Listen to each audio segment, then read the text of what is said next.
Terpujilah nama Tuhan yang telah mengumpulkan saudara dan saya pada sore menjelang malam hari ini. Terimalah salam dari mimbar ini. Shalom Glow Tamres. Wah, lemes sekali saudara. Pembantu sudah pulang belum? Oh belum ya, belumnya biasa aja saudara ya, terlalu semangat. Bisa lebih semangat lagi. Shalom Glow Tamres. Apa kabar semuanya saudara? Tuhan Yesus itu baik, amin. Saya boleh melihat tangan-tangan yang bangga punya Tuhan Yesus. Bisa lambaikan tangan saudara. Kalau saudara nggak keberatan boleh kasih salam. Kiri kanan saudara katakan Tuhan Yesus itu baik. Ayo bilang saudara, puji Tuhan. Cari yang rada ngantuk saudara, biar dia semangat. Puji Tuhan. Mari sama-sama kita akan belajar kebenaran firman Tuhan. Saya membuka sebuah serial khotbah. Saya beri judul serial khotbah ini adalah The Great Reversal, atau pemutar balikan yang luar biasa. Di bagian yang pertama saya beri judul Beautifully Broken, atau hancur dengan sangat indah. Mari sama-sama kita akan buka dasar firman Allah, Injil Matius 5 ayat 1 sampai dengan ayatnya yang ke-8. Saya kasih waktu saudara keluarkan Alkitab saudara, HP saudara. Injil Matius 5 ayat 1 sampai 8. Yang sudah di sana sama-sama dengan saya katakan, saya pasti diberkati. Yuk sama-sama kita baca. Saya baca ayat 1, saudara baca ayat 2, demikian seterusnya. Demikian firman Tuhan. Ketika Yesus melihat orang banyak itu, naiklah ia ke atas bukit, dan setelah ia duduk, datanglah murid-murid kepadanya. 2 saudara.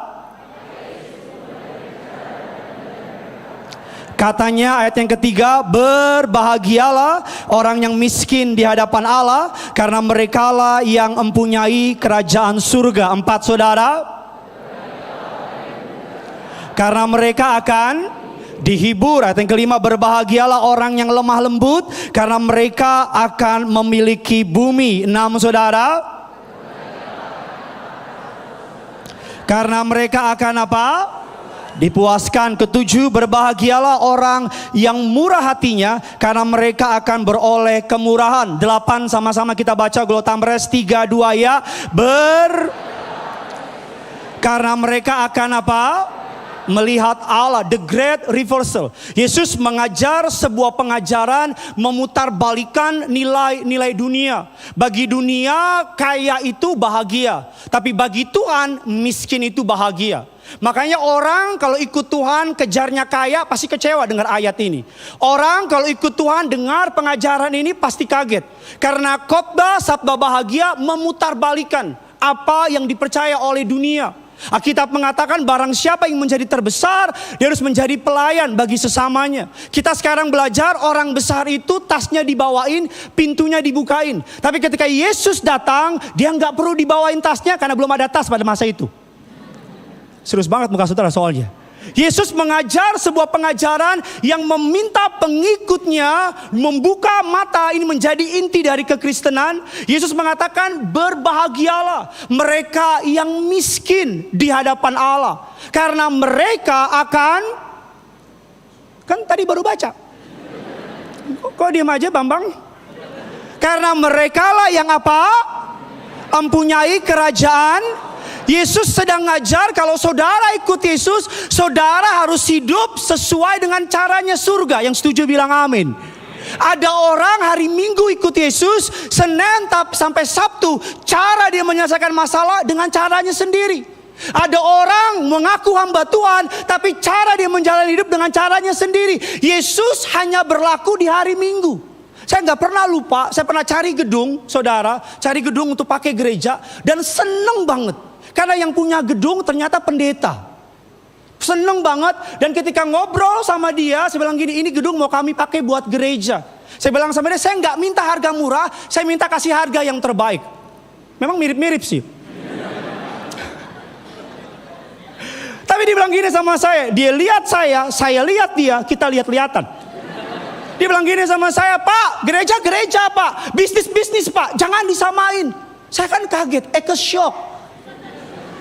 Karena ada banyak orang ketika mendengar pengajaran ini, berbahagialah mereka yang miskin di hadapan Allah. Kalau saudara ikut Yesus dengan otakmu, mobil 20, pembantu 30, dan yang puluh-puluh itu, Maka saudara akan shock. Mari kita lihat mengapa Yesus mengajar berbahagialah. Ini akan menjadi sebuah serial khotbah. Saya nggak tahu kapan selesai. Mungkin sebelum Yesus datang kedua kali.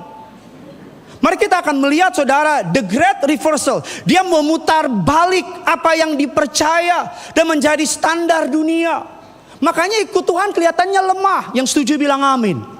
Ikut Tuhan kasih tampar pipi kiri, kasih pipi kanan. Ambon, Batak, Manado. Nggak berlaku itu ayat. Sebelum itu tangan nyampe di sini, kaki so masuk. Alkitab mengatakan berbahagialah orang yang miskin di hadapan Allah. Apa arti bahagia? Dalam bahasa aslinya, arti kata bahagia menggunakan kata makarios, yang memiliki arti seseorang yang sungguh diberkati, memperoleh keuntungan, menikmati hidup dalam kesejahteraan, menikmati sukacita. Bilang kiri kanan saudara, Tuhan mau kamu enjoy jalanin hidup. Ayo bilang saudara. Ngomong apa sih? Sama-sama bilang sama saya, Tuhan mau saya enjoy. Lebih semangat, Tuhan mau saya enjoy. Amin. Mukamu kalau ke gereja jangan kayak sayur asem setahun belum dipanasin. Setan juga malas ganggu engkau. Tuhan mau hidup kita apa? Enjoy, berbahagia, gak ada hubungan. Saya gak pernah lupa doain orang di Surabaya. Doain rumahnya 2 jam. 2 jam. Rumah saudara kan paling 1 menit. 2 jam nyanyi lagu. Tempat ini penuh kemuliaan. Dari mulai semangat sampai lemes. 2 jam. Saya lihat rumahnya gede banget, main petak umpet gak ketemu. Tapi ketika ketemu sama yang punya, dia bilang sama saya, Pak Pendeta, saya gak bisa tidur. Tiap malam minum obat penenang. Saudara kalau gak bisa tidur saya paham. Itu yang ketawa ngerti maksud saya itu. Kan dari muka saudara kan dia banyak masalah. Makarios, menikmati hidup. Tuhan mau saudara enjoy. Apapun masalah saudara, Tuhan sanggup tolong saudara. Itu yang amin-amin banyak masalah tuh. Makarios, menikmati hidup. Dalam bahasa Yunaninya, kata berbahagia menggunakan kata ashre, yang artinya favor by God. Mengapa Tuhan mau kita miskin di hadapan Allah? Bukan berarti Tuhan mau orang Kristen miskin. Yang setuju bilang amin. Saya berdoa jemaat Glow Tamres, saudara diberkati Tuhan luar biasa. Saya berdoa di depan nanti berapa bulan ke depan, mobil-mobil 2 pintu punya jemaat di tempat ini. Bahkan kalau perlu gak ada pintunya mobilnya saudara. Biar keluar dari bawah semua jemaatnya itu. Ashre yang artinya favor by God. Miskin di hadapan Allah, gak ada urusannya sama materi. Tapi miskin di hadapan Allah, terjemahan Inggrisnya bilang poor in spirit. Artinya Tuhan bedakan poor in spirit bukan berarti galau. Anak Tuhan gak boleh galau. Dikit-dikit ada masalah, update status, lagi cedih nih. Kalau saya kenal saya bilang bodoh amat. Anak Tuhan gak boleh galau, bilang kiri kanan saudara. Anak Tuhan gak boleh galau, bilang. Bilang sama yang baru ngomong, muka lu galau amat gitu bilang.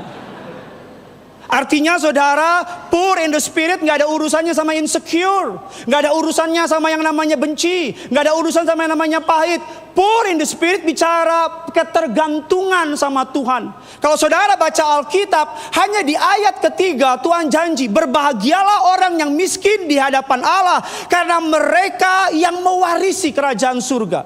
Di ayat yang keempat, berduka cita hanya dapat dihibur. Di ayat yang kelima, lemah lembut memiliki bumi. Hanya mereka yang poor in the spirit, yang Alkitab bilang mewarisi surga. Tuhan mau saudara dan saya memiliki attitude kayak begini, mental kayak ini, poor in the spirit. Apa maksudnya Pak Pendeta? Poor in the spirit artinya benar-benar bergantung sama Tuhan. Dari tadi gak ada yang amin nih. Udah habis duitmu ya?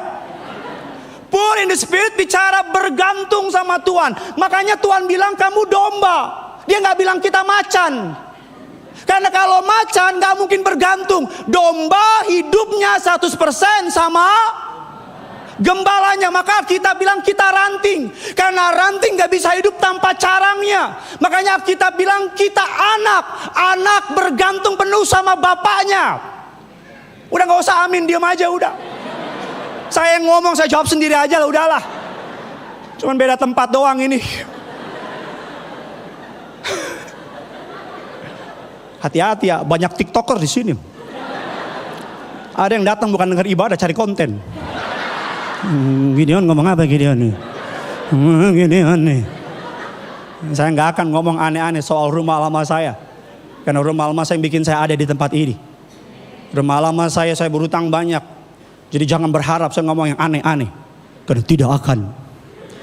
Nggak akan. Saya harus menghormati. Gideon ada karena rumah lama saya.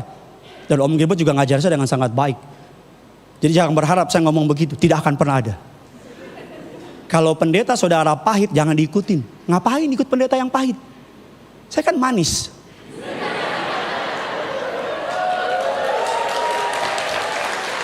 Masih kurang manis. Lebih manis lagi. Itu yang jomblo semua.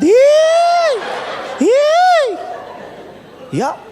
Alkitab bilang pour in the spirit. Mari sama-sama kita belajar. Arti kata miskin dalam bahasa aslinya artinya adalah orang yang miskin semiskin-miskinnya, tidak memiliki apa-apa. Tuhan mau saudara punya mental, bedakan, bukan Tuhan mau saudara miskin, tapi Tuhan mau saudara punya mental. Jangan karena punya pengalaman kok nggak ngandalin Tuhan lagi. Jangan karena kau punya duit kok nggak ngandalin Tuhan lagi. Jangan karena kau punya kenalan kok nggak ngandalin Tuhan lagi. Banyak orang ketika bukan siapa-siapa, waduh cari Tuhan, bukan Tuhan lagi tapi Tuhan.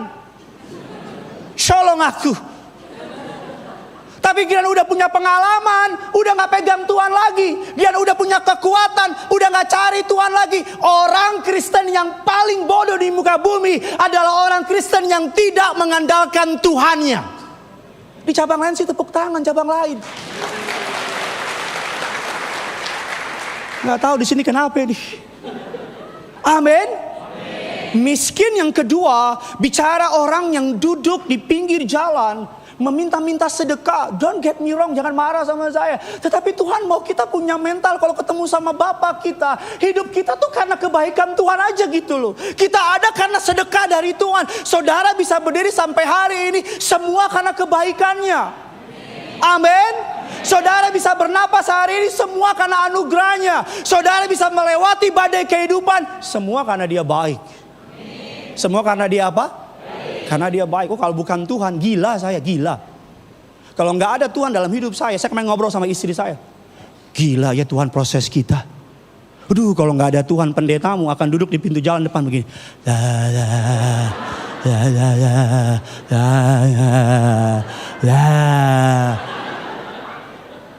Iya, karena Tuhan aja kami bisa lewatin dapur perapian. Kok saudara kayaknya gak senang saya kuat apa gimana sih saudara? Saudara berharap saya jual kesedihan ya? Gak akan. Itu bukan Gideon banget gitu loh. Ya. Semua karena Tuhan. Sama-sama bilang sama saya, semua karena Tuhan. Alkitab bilang makanya orang miskin itu bukan negatif. Bukan hal yang negatif di hadapan Tuhan. Miskin yang saya maksud. Mari kita lihat Mazmur 72 ayat yang ke-12. Atau Mazmur 40 ayat yang ke-17. Aku ini sengsara dan miskin. Tetapi Tuhan apa? Ayat yang kedua Mazmur 72 ayat yang ke-12. Sebab Ia akan orang apa? Miskin yang apa? Bukan hanya bicara secara materi, tapi juga berbicara merasa tidak mampu tanpa Tuhan, merasa nggak bisa tanpa Tuhan. Makanya kita bilang ashre artinya favor by God. Kalau saudara punya mentality kayak diri di hadapan Allah, Tuhan bisa pakai saudara dengan hebat dan luar biasa. Amin. Saya ulang lagi jemaat Glow Tamres, kalau saudara punya mentality seperti ini, merasa nggak bisa, saudara boleh atlet, udah menang di mana-mana, tapi setiap kali saudara masuk ke dalam kejuaraan, saudara bilang, Tuhan, aku ini miskin, aku nggak mampu tanpa Tuhan, aku perlu Tuhan, bukan Tuhan yang perlu aku. Yang model gitu pasti menang terus. Tapi yang repot, baru menang sekali, kepalanya bukan begini. Makanya banyak orang gak siap miskin, tapi lebih banyak orang gak siap kaya. Ini kenapa dia miskin semua bagaimana? Baru naik motor, udah selingkuh. Apa itu? Wah itu apa maksud itu? Baru naik motor, itu pun cicilan baru bulan pertama. Masih 7 tahun. Naik motor, ketemu mbak-mbak. Gak bisa lihat yang bening dikit. Neng, kosong nih. Baru naik Innova. Di jalan, mobil salib dikit. Padahal bumper belakangnya tulisannya, The Lord is my shepherd. Wih. Disalib buka kaca, mata lo di mana? Oh, dibilang di sini. Tuhan lihat dari surga. Tuhan bilang, baru naik Innova. Ini mohon maaf, yang naik Innova nggak ada maksud apa-apa ini. Saya tidak ada tujuan apa-apa di sini. Colek kiri kanan saudara, jangan sombong jadi orang. Kok takut ngomongnya? Ada isi ngomong sama suami. Ada suami istri, waduh, istrinya sombong banget. Istrinya bilang sama suaminya, "Pah, maaf ya Pah, bukan sombong. Waktu mama muda, semua laki-laki kejar mama, cuman papa yang mama terima." Wih, istrinya nggak mau kalah, suaminya nggak mau kalah. Dia bilang, maaf ya bukan papa sombong. Waktu papa muda, semua wanita tolak papa, cuman mama yang mau. Itu ada yang nggak ngerti itu. Sombong, Alkitab bilang miskin di hadapan Allah. Makanya setiap kali rabi naik ke sinagog melakukan ibadah, Rabi mengeluarkan kalimat yang memberkati saya. Hineni heani miamas. Ini bukan bahasa Batak, bahasa Ibrani. Aduh. Hineni heani miamas. Setiap kali mereka naik at the pulpit, naik melayani, mereka ngomong gini, aku seorang yang miskin, yang melayani Tuhan. Bahwa Rabi mendekati Allah sebagai seseorang yang miskin di hadapannya. Sebagai seseorang yang merasa tidak layak di hadapan Allah. Sebagai seorang pendosa yang perlu belas kasihan dan pengampunan di hadapan Allah. Tuhan tuh paling suka sama orang yang merasa gak mampu di hadapannya. Bukan gak mampu, saya gak ngajar saudara rendah diri di hadapan manusia. No, di hadapan manusia tunjukkan kau bisa karena Tuhan di belakang saudara. Amin. Tapi saya ngajar saudara, setiap kali saudara mendekat kepada tata kasih karunia-Nya, tanggalkan kesombonganmu, tanggalkan kekayaanmu, tanggalkan kemampuanmu. Karena Tuhan gak lihat berapa jumlah rekeningmu di bank. Tuhan gak pernah tanya, kamu nasabah prioritas apa nasabah umum? Gak ada. Tuhan gak pernah peduli, Tuhan gak pernah tanya begini, kamu di Instagram centang biru apa gimana? Ngomong-ngomong udah bisa beli itu centang biru sekarang. No. Tuhan paling senang sama orang yang kalau ketemu sama dia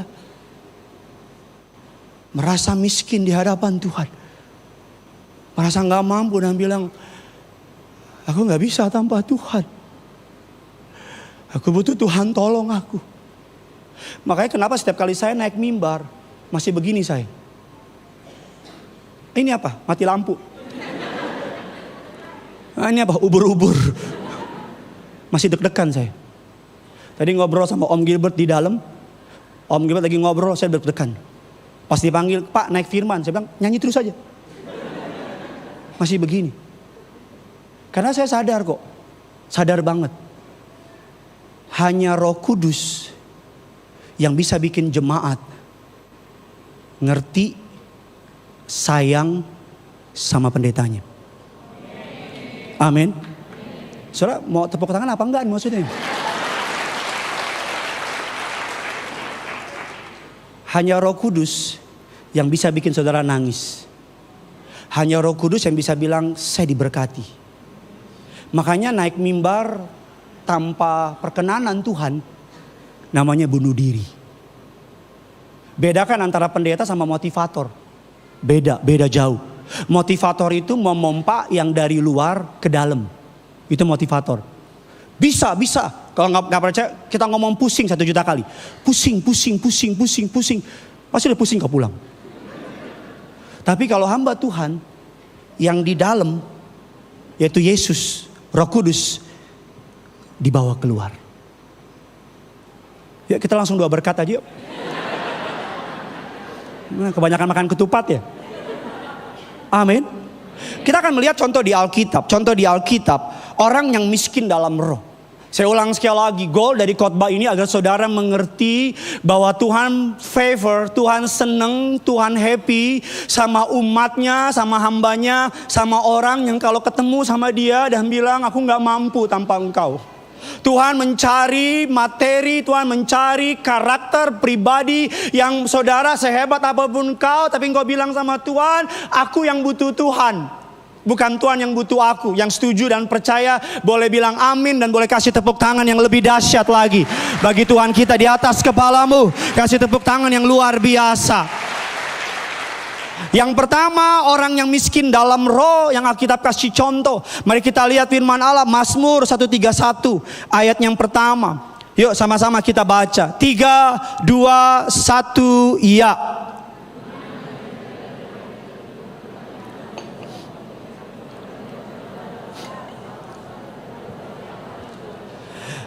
Daud ngomong ini, Tuhan aku tidak tinggi hati dan tidak memandang dengan sombong. Aku tidak mengejar hal yang terlalu besar atau hal yang terlalu ajaib bagiku. Terjemahan lain bilang Daud merasa dia nggak capable. Daud merasa dia nggak mampu. Daud merasa bahwa dia nggak sanggup. Kita perlu melihat dulu kenapa Daud ketika ngomong ini dalam posisi apa, dalam keadaan apa. Kita perlu tahu dulu Daud sebagai Raja Israel, ini bukan Daud Sihombing, bukan. Ini Raja Daud. Oke, Raja Daud kita perlu tahu dulu sekaya apa dia ketika dia ngomong ini. Kita perlu tahu dulu sehebat apa Raja Daud ketika dia bicara ini. Mari kita lihat ayatnya, sekaya apa Daud. 1 Tawarik 22 ayat yang ke-14. Yuk, Tamres, Glow Tamres, baca dengan semangat. 3, 2, 1, ya. Sesungguhnya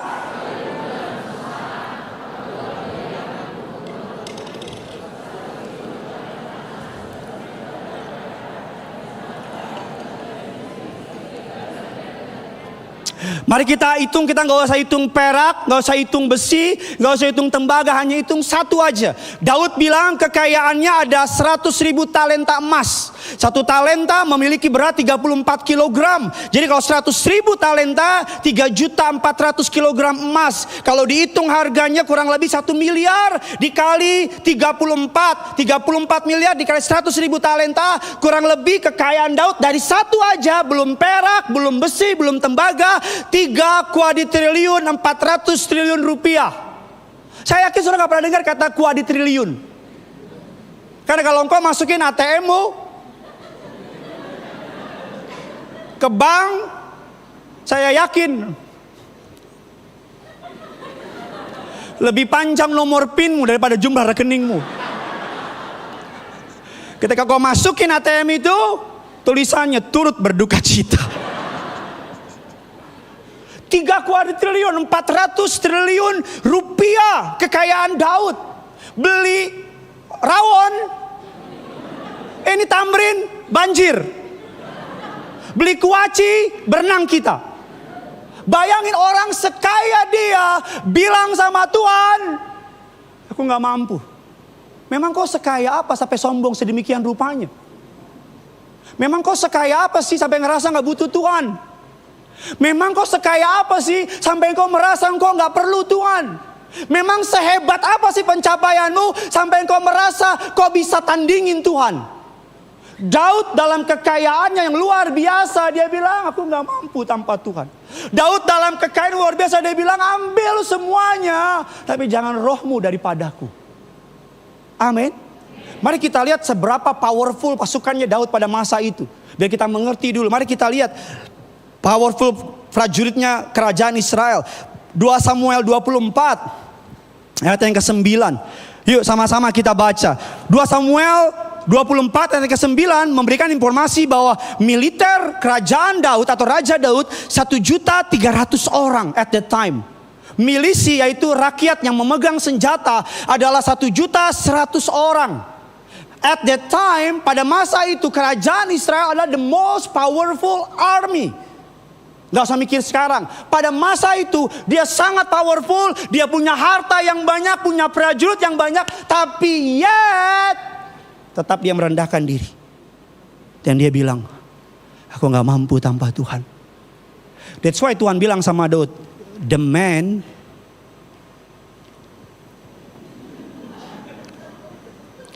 Ini orang Kristen semua kan. Makanya Tuhan bilang sama Daud apa? The man after my own heart. Orang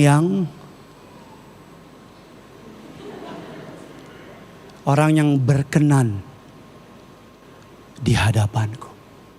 Kenapa? Karena Daud tahu kekuatannya hanya sama Tuhan. Mama saya suka bilang begini, jenderal bisa pensiun, orang kaya bisa jadi miskin, tapi Tuhanmu Yesus tidak pernah pensiun. Dia selalu sanggup tolong saudara dengan caranya yang ajaib. Daud memiliki ketergantungan yang luar biasa, sepenuhnya bergantung dan berharap sama Tuhan. Itu yang dimaksud miskin di hadapan Allah. Kita lihat anaknya Salomo. Bagaimana Salomo merasa miskin di hadapan Allah di tengah-tengah kekayaan yang dia punya. Mari kita lihat 1 Raja-Raja 3 ayatnya yang ke-9. Mari sama-sama kita baca. 3, 2, 1. Ya, berikanlah.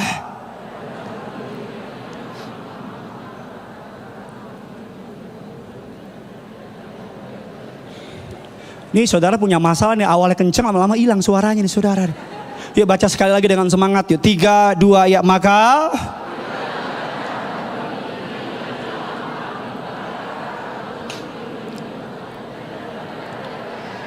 yang jahat sebab menghakimi umatmu yang apa?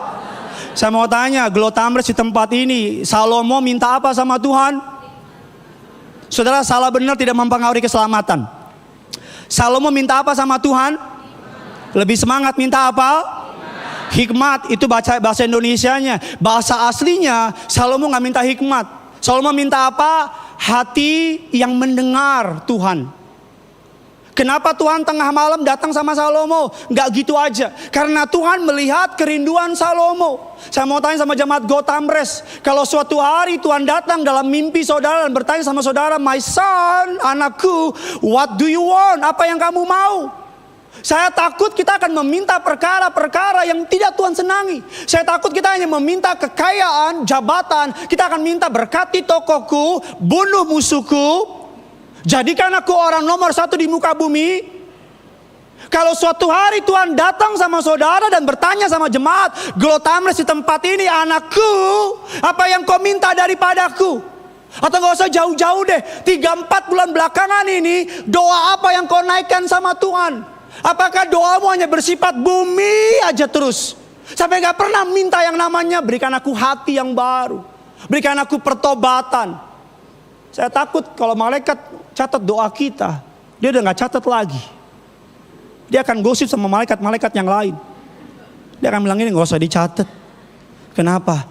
Paling doanya sama, berkati tokohku, bunuh musuhku, dan jadikan aku orang besar. Saya takut nanti kalau kita mulai doain orang lain, malaikat mulai kaget. Kok bisa begini dia doa?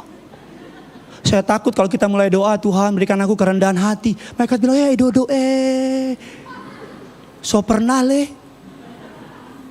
Ya, Salomo meminta hati yang mendengar kepada Tuhan. That's why Tuhan berkenan sama Salomo. Ini yang dimaksud miskin di hadapan Allah. Dunia ini jahat, yang setuju bilang amin. Ada orang di depan kita senyum, tapi di belakang dia siapin pisau buat tusuk kita. Yang pernah ngalamin boleh angkat tangan dulu.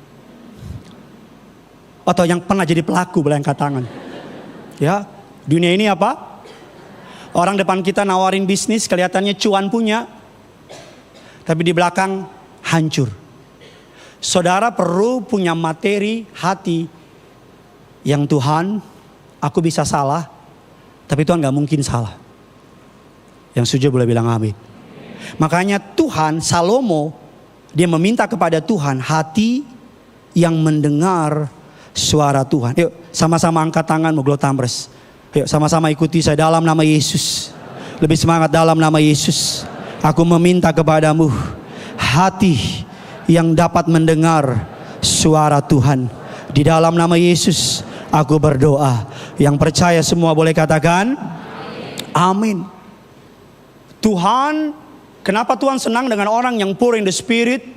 Karena orang itu bergantung sepenuhnya sama Tuhan. Yang keempat, yang terakhir kita lihat contoh Yesus, perempuan sundal dan pemimpin ibadah. Sampai saya undang pemain keyboard bisa bantu saya. Perempuan sundal dan pemimpin Farisi. Injil Lukas 7 ayat 36. Ayat sampai dengan ke-38. Kita baca 3 ayat ini. Saudara diberkati, amin. Yuk sama-sama kita baca. 3, 2, 1, ya.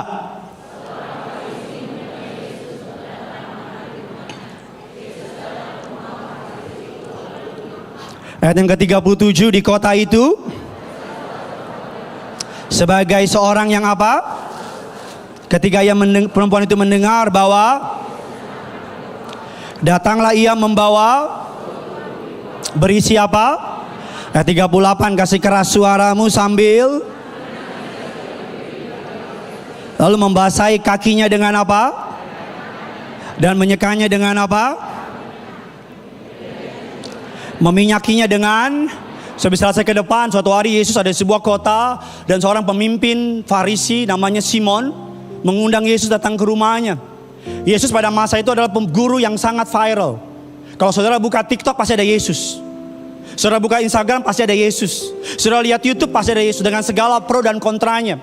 Dan Simon ini mengundang Yesus. Simon ini seorang pemimpin Farisi. Dia hafal di luar kepala ayat. Di umur 13 sampai 15 tahun bar mitzvahnya dia harus menghafal seluruh perjanjian lama. Jadi Simon ini adalah orang yang sangat educated, sangat pintar. Dia tahu semua nubuatan tentang Mesias. Dia tahu siapa Yesus. Dia fully understand apa Yesus lakukan. Tapi Yesus datang ke rumahnya menurut Jew custom, menurut kebiasaan Yahudi. Yesus harus dicuci kakinya, diciumin saudara, dan diberikan yang terbaik. Dikasih air, dicuci tangannya, cuci kakinya, dan dibersihkan. Tapi ketika Yesus datang, Simon ini ahli Farisi yang tahu firman. Ketika perempuan Yesus itu datang, dia cuma cipika-cipiki, nggak dicuciin kakinya. Kenapa? Karena bagi Simon Farisi ini Yesus biasa aja.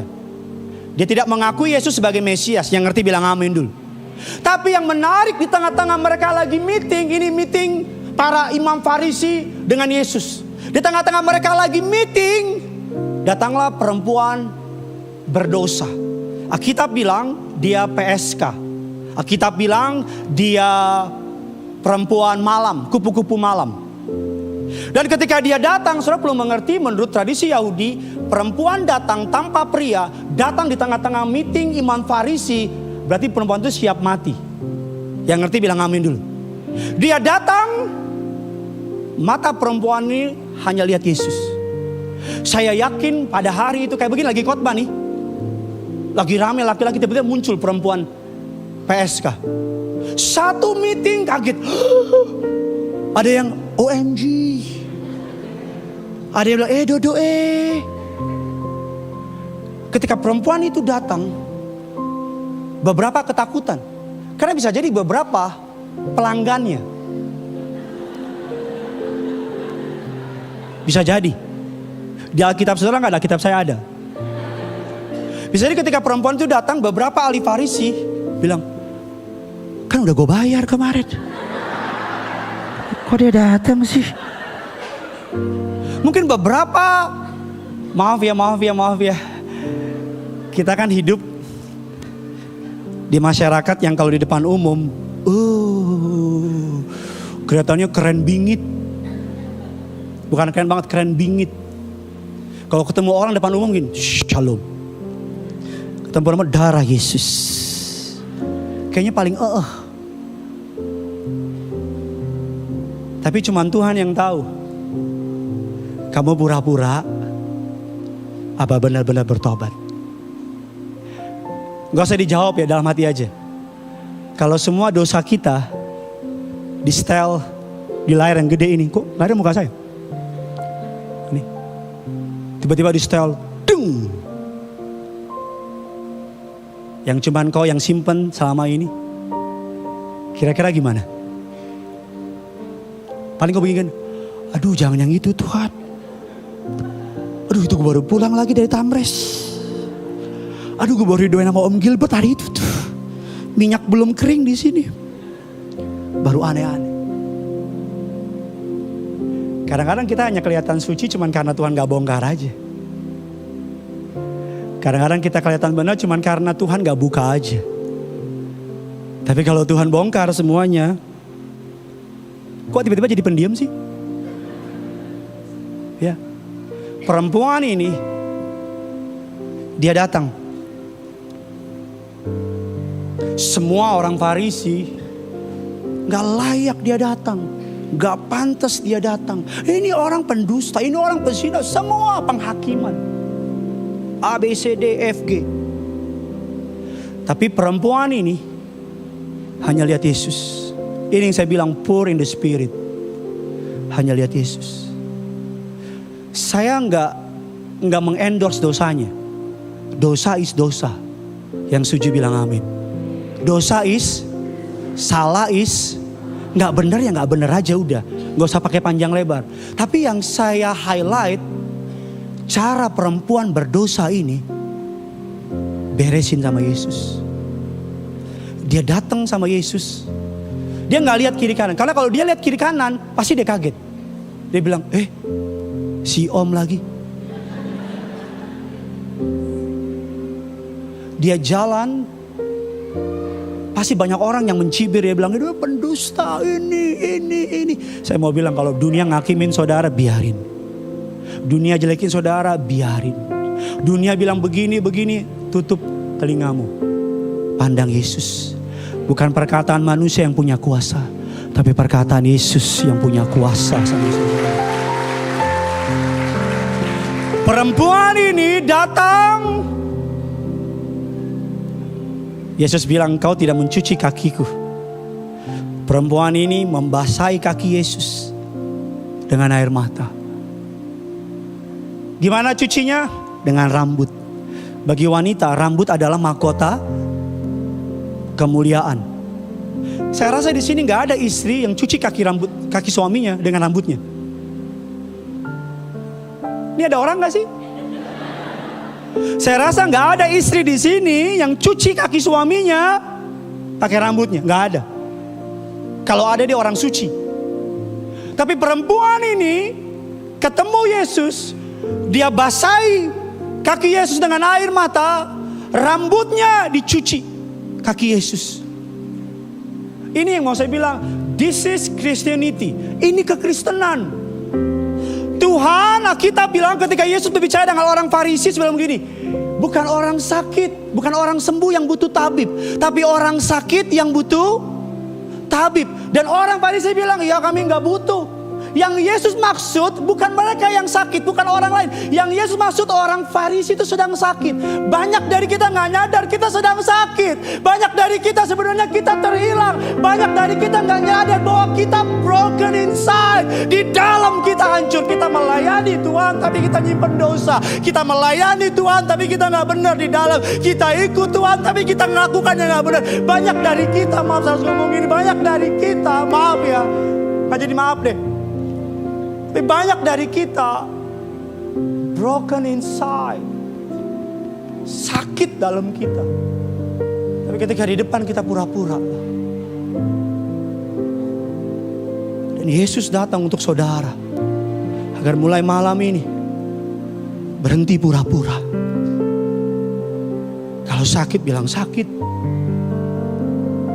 Kalau engkau hidupmu gak beres, bilang aku gak beres Tuhan. Aku gak bener. Aku ngelayanin sih, tapi Gina jalan terus. Aku ngelayanin sih, tapi tampar istri jalan terus. Aku cuma pura-pura kuat depan orang, tapi kalau di kamar aku nangis terus Tuhan.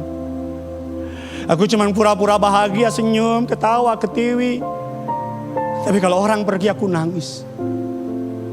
Atau mungkin saudara depan orang, semua orang ketawa-ketawa, tapi hatimu merasa kosong. Yesus datang buat engkau. Beautifully broken. Hancur.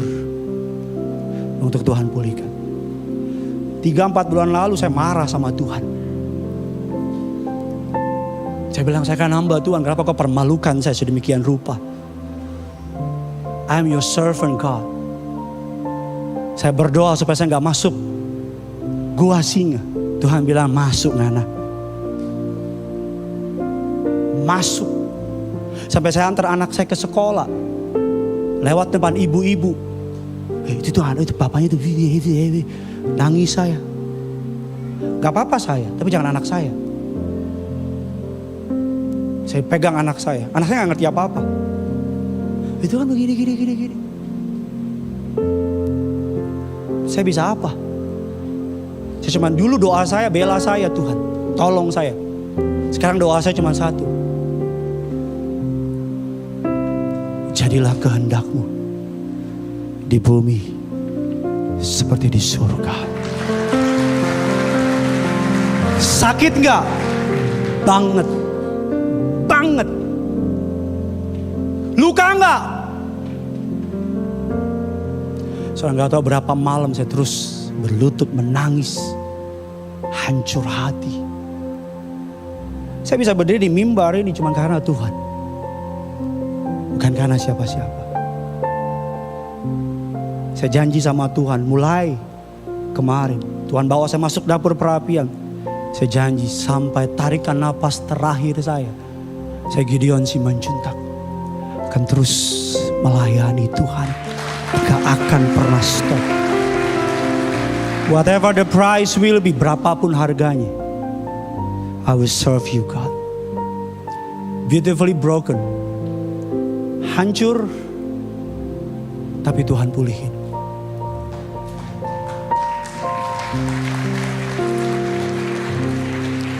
Kalau hari ini Tuhan sedang hancurin engkau, bersukacitalah. Kalau hari ini zona nyamanmu sedang Tuhan hancurin, bersukacitalah.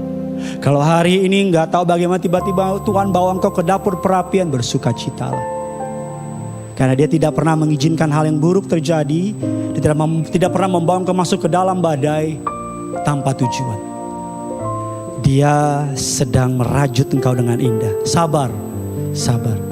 Pasti sakit, pasti gak enak. Tapi punya iman, Dia akan membuat engkau indah, mulia dalam pemandangannya. Colek kiri kanan saudara, katakan yang kuat bro. Kalau dia perempuan bilang sis, jangan bro. Yang bangga punya Yesus boleh kasih tepuk tangan dulu bagi Tuhan kita. Mari sama-sama kita bangkit berdiri. Kita mau menyembah Tuhan. Sudah diberkati oleh firman Tuhan, amin. Mari sama-sama kita mau menyembah Tuhan kita. Haleluya. Kau datang dengan istrimu, pegang tangan. Yang kau datang sendiri, taruh tangan kirimu di dada. Mari sama-sama kita datang sama Tuhan.